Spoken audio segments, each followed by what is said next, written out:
Talk to us about training camp. Training camp's been good, feeling like a champ, and we're ready, man. Ready for April 20th, co-main event, pay-per-view, man. You know what's crazy? You tend to steal the show, and the opponent, some people would say, is not the best opponent available, but the way you beat them is what impresses the people. It's like... It's not that they're not good, man. These guys are tough fighters. It's just that we're that great.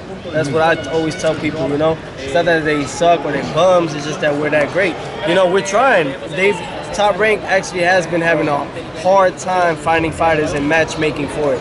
Brad Goodman and Bruce Schempler are the best, and it's getting hard on them to find more opponents for us. So now that's why we're latching on to the world champions. Hopefully we can make those fights happen, and that's all I can really say at this point. And if they take it, great, and that's what we want. Yeah, and if you stay the course, it looks like you might face Vasiliy Lomachenko one day. Are you here to scout him in particular? Well, it's something that you guys don't know.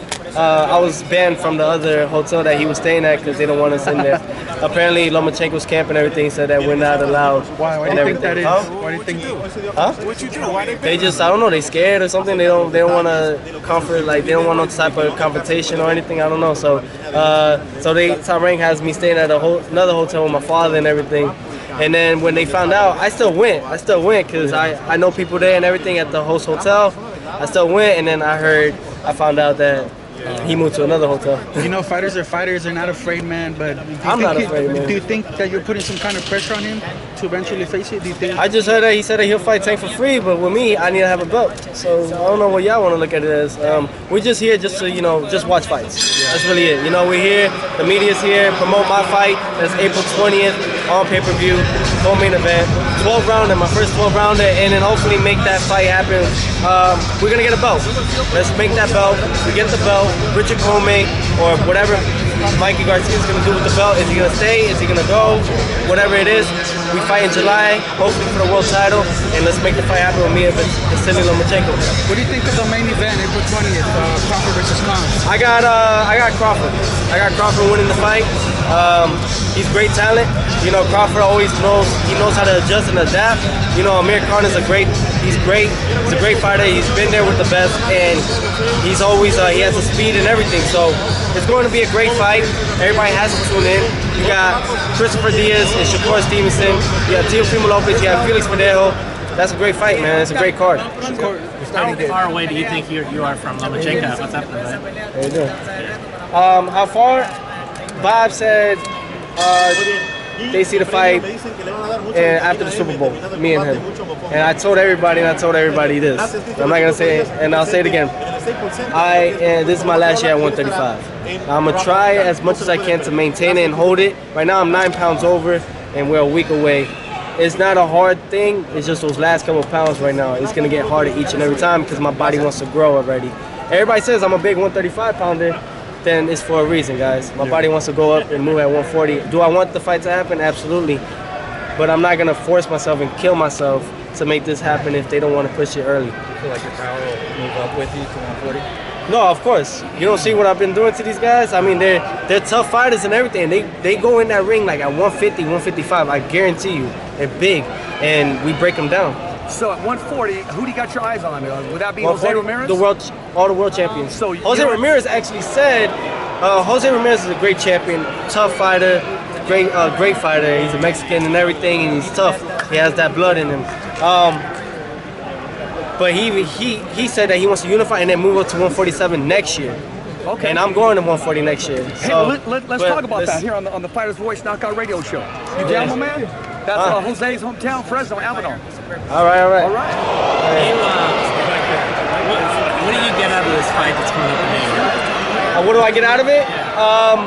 Basically, just to move us that much closer to mandatory fights, mandatory world titles and everything like that. This guy is ranked as well, and I think three out of the 4 sanctioned bodies, and is a tough fighter and everything like that. And it just basically shows as my first 12-rounder that the next step should be the world title. Pay-per-view appearance too. Yeah, pay-per-view. My fight is on pay-per-view next week, next Saturday, and it's a co-main. You're moving up, and you're obviously in a rush to get to that to get? I'm not in a rush. The thing is, I'm not in a rush, but I've been at this weight for 5-6 years, so I kind of do want to leave with a world title before I move up to 140. I think one of the problems is getting these other fighters that are recognized to cooperate. Yes, of course, because right now their thing is that they're using as leverage is that, what do I get from fighting Teofimo? That's their whole thing. That's what they're using, and that's how they're getting away from not fighting me. Is that, what do I get from, oh, he doesn't have a title and everything, yet Vasiliy Lomachenko is fighting Anthony Crolla, and he doesn't have a world title. So you get what I'm saying? It's just a lot of bullshit, but it's all good, and at 140, that's what, next year, that's when we're gonna start dominating more. 135, we're gonna do, and I'm glad that everybody's starting to see, more of Teofimo Lopez, and it's taking over, man. We are taking over. How long before you start headlining your own shows, your own main events, and where would you like to July. fight? Yeah. So it's next, after this fight, we headlining. Possible location, where would that be? Probably at Madison Square Garden. We saw you on the zone jamming up some trolls. Oh yeah, the trolls. I was trying my hardest just to stay like serious and everything because it was so hilarious. I felt bad at the same time because the guy was just like, you could feel the tension, and it was just great, man. It happened. It just happened smoothly. Was that your idea to put your hand on his chest? Yeah, it was my idea and everything because, after they were saying everything, and I was like, I touched it, and it was beating. I was just like, no hard feelings, man. Why do you think you would be a good matchup for Lomachenko? Why not? Who's the only exciting fighter out there right now at 135 or anything? Teofimo. So then if he wants to fight the best and everything, people saying, we're working our way up there, obviously, that's a fight everybody wants to see. We're in that category now. If it's not Teofimo, it's Mikey Garcia against him. And these guys are world champions. I don't even have the world title yet, and we're right there. Did you lose some kind of interest on perhaps like a name like Mikey Garcia because of the way things turned out for him? But there was Mikey Garcia is a tough champion. You can't take anything away from him. He's a world-class champion, everything. Mikey Garcia went up to 147. He has big balls to do that, man. And, how it turned out to be, it turned out. Obviously, people, if you really think about it, it was going to turn out that way. And whatever Mikey does now, whether he goes up to 40, goes down to 35, you can't really take away what the man's been doing. Do you want to see Mikey? Do you want to see Mikey at all? No, yeah, in that fight, it'll go down. But I know that fight wouldn't happen right away because his mandatory is Luke Campbell. Yeah. You could easily say it would take big balls to take on Lomachenko, too. Nah. I don't think it's big balls to take on Lomachenko. Is he? How would you describe him? I heard people say he's a pattern fighter. He fights in patterns. How would you describe him? And if there's anything you could take advantage of, what would it be? Without giving away, of course, the most important one. The thing is that all these fighters, they do is they say, I'm gonna try to beat him. We don't try. We're gonna beat you. That's how we are, and that's how we do things. These fighters are. The thing is that they are so, he has a fight and he's worried about still me and about don't have him in the hotel room.